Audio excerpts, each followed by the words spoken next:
Okay, everybody, let's talk about why can't I accept uncertainty? If this is a question that have asked, cheers, we are going to talk about it together. So let's talk about it.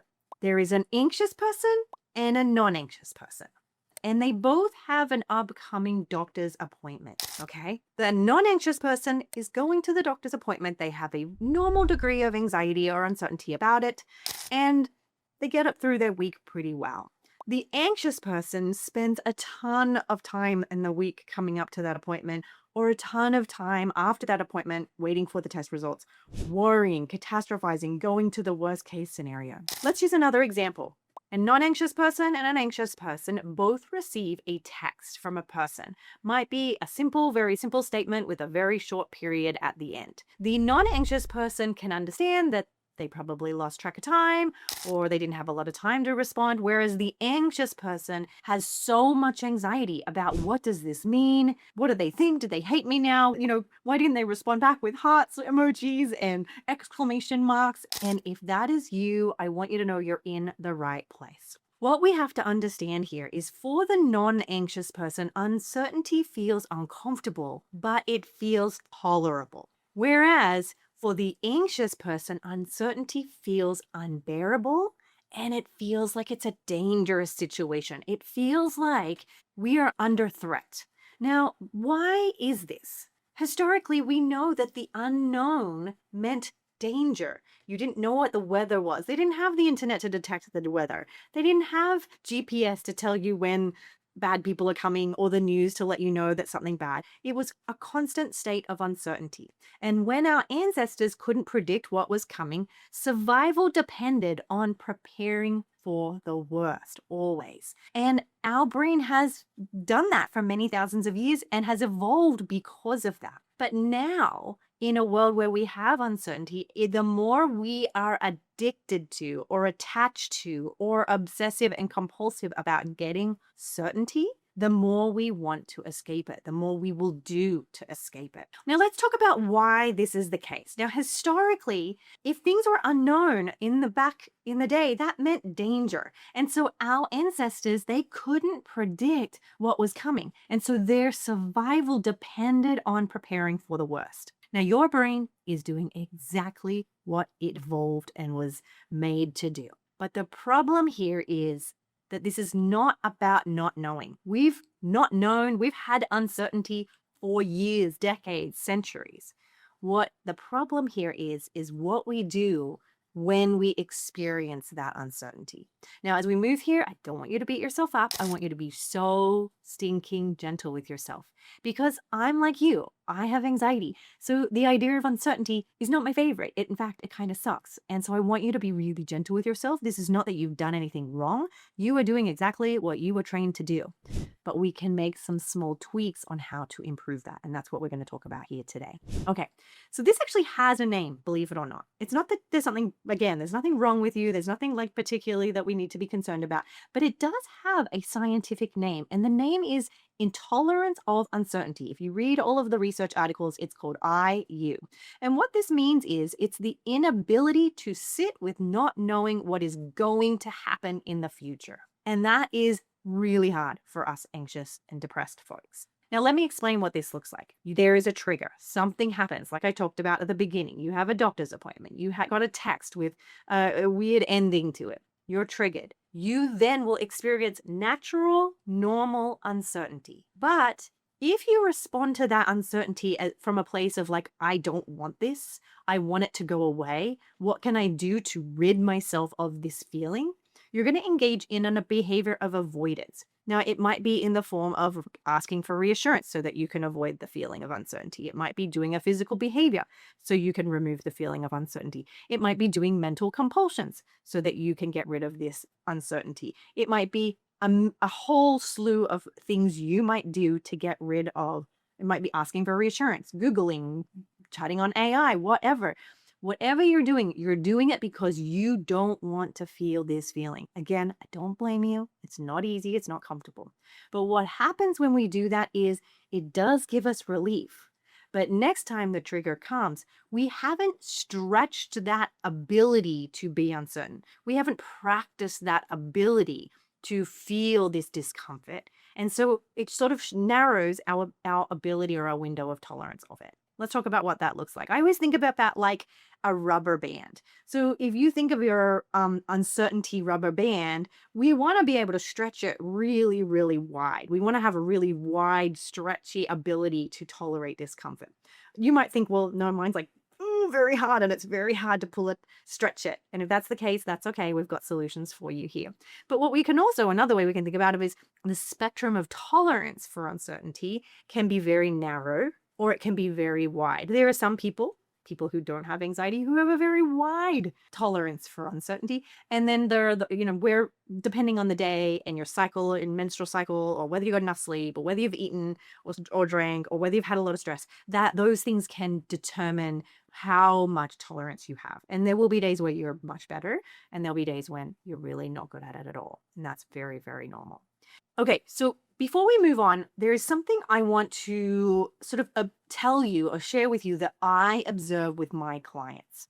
Often what happens when they have this uncertainty, they can sometimes do an avoidant behavior where they do a physical action, but sometimes they do a mental action. And so we actually talk about this a lot in the Rumination Reset, which is an online course we have for folks who do a lot of mental compulsions and rumination. But what happens here is, in effort to avoid being uncertain, they often sometimes mentally will spend a lot of time catastrophizing all of the worst case scenarios. And what they're trying to do is they're trying to review what could go wrong. Now, you're doing that in effort to get relief. But as you can imagine, the more you try and get uncertainty to go away and the more you catastrophize, the more anxious you're going to feel. Now, there are some folks who catastrophize, but there is another group of folks, and there's not a lot of research to back this, but I see this a lot in my clients when I really sit with them and we really go deep into what's going on for them. It's not that they're catastrophizing, it's that they go 100% hopeless. They say, well, instead of being uncertain about the tests coming back, they go, the test will definitely come back bad. Instead of being uncertain about the short message you received, or maybe that you didn't receive one, and being uncertain about that, instead of catastrophizing or being uncertain, they go to the worst case hopeless ending, which is they hate me, they'll never reply to me, it's because I'm terrible, and they go full hopeless. Now, the thing to remember here is the intolerance of uncertainty goes for folks with depression, OCD, anxiety, and other anxiety conditions. It's not just the anxious folks. It also affects the depressed folks. And we do know that the shorter or the narrower your tolerance for uncertainty, the more likely you are to have anxiety and depression. Okay, so we want to be able to catch that mental action we do where we go either catastrophic or hopeless. And we often do that because tolerating uncertainty feels like it's just too much and we can't do it. So what about right now? Well, there is the intolerance of uncertainty, which is intolerance about the unknown future. But there is research shows there's also the intolerance of ambiguity. And I actually did not know this until I did the research. And that is actually the intolerance of an unclear present moment, not knowing is happening in this present moment. And these are different in time orientations that are often confused in research and in everyday life. But why does this matter?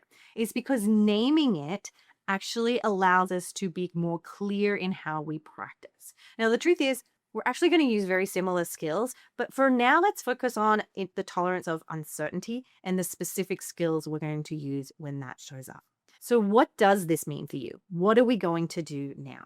Again, let me be very clear. Intolerance of uncertainty is not a flaw. There is nothing wrong with you. I don't want you to feel like you're a bad girl or boy, or that you're weak or lazy or any of those things.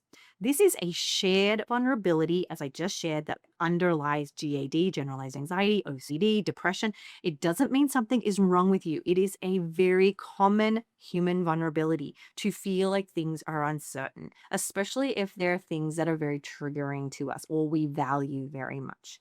And understanding this can help us move from self-blame and self-shame to compassionate practices. And so that's when we want to start talking about what are these next steps. Now, there is no trick to remove uncertainty. I've even had clients ask, just tell me how I can be certain and I'll be good. And I'm like, ugh. No, the life doesn't work that way. We have to wait for tests. We have to wait for to hear back from other people. It doesn't make sense to always be seeking out certainty. In fact, that usually, as we know, narrows your ability to tolerate it. We actually want to stretch that rubber band wider and wider and wider because then you have these amazing skills you can use when things really are out of your control. So there is no trick. The goal is capacity, not comfort. Again, we want to stretch that rubber band of uncertainty and our willingness and our tolerance for it as wide as we can.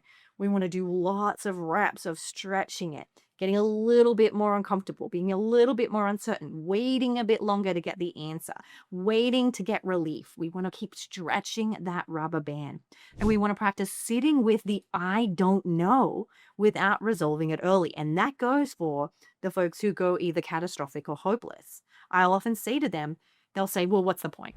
It's going to go bad anyway. And I'll go, well, we actually have no evidence of that. Would you be willing to say that you don't know how it's going to end? And they'll say, but that feels scarier. And I'll say, well, you're kind of just paying one tax or the other, really. It's like telling you it's going to be bad. Obviously, it doesn't feel good either. But yeah, again, it feels scary. And sometimes we don't want to feel scared. We're already overwhelmed. We already are scared enough. But we want to practice sitting in that fact that we actually don't know. We want to practice this skill and remind ourselves that this is a trainable skill that we can learn through repetitive action. This is the reps that I keep talking about, you guys. Please, if you could do reps just like you do a bite. I don't know if you know this about me, but I've just gotten back into, I used to be in love with going to the gym. And then I fell out of love with it because my eating disorder took advantage. I'm back in the gym and loving it. And it's just like that. It's like doing those reps and it hurts so much and your bicep hurts so bad, but you just keep going because with each time you are getting stronger. Your muscles are able to tolerate a heavier load. And that's what we want for you. When things don't go well in your life, you'll be so grateful that you've done the reps beforehand, right? So again, knowing about this is not going to help. Just alone, it's about knowing and then doing the reps. And the last thing is building these muscles to tolerate the unknown rather than escaping it. Now, the other thing you need to know here is you have to expect this to be so stinking messy. It is a messy practice. You will seek reassurance sometime. You will slip back into old patterns. You will go back into negative thinking. But remind yourself that that doesn't mean you've done anything wrong. It's just data. Again, often if I'm starting to seek certainty a lot, I'm like, okay, let's slow down. What's going on? Are you getting sleep? Do you need to make an appointment with a therapist? Do you need to slow down? Do you need to take something off your plate? What's going on with your menstrual cycle? Have you taken your medicine? All of those important things to recognize. Because again, if we're not taking care of ourselves, it's so much harder to be able to stretch that rubber band. Okay, but setbacks are a total normal part of it. And then we want to engage in what we call the reframe, right? We're not doing this because it feels good. We're not doing it because, life will get easy when we just accept uncertainty. Well, it kind of will, but it's still going to be hard. You accept the uncertainty because you don't want to keep engaging in making that cycle worse and worse. And the other thing is, the shorter your window of willingness to tolerate uncertainty, usually the more out of control you will feel.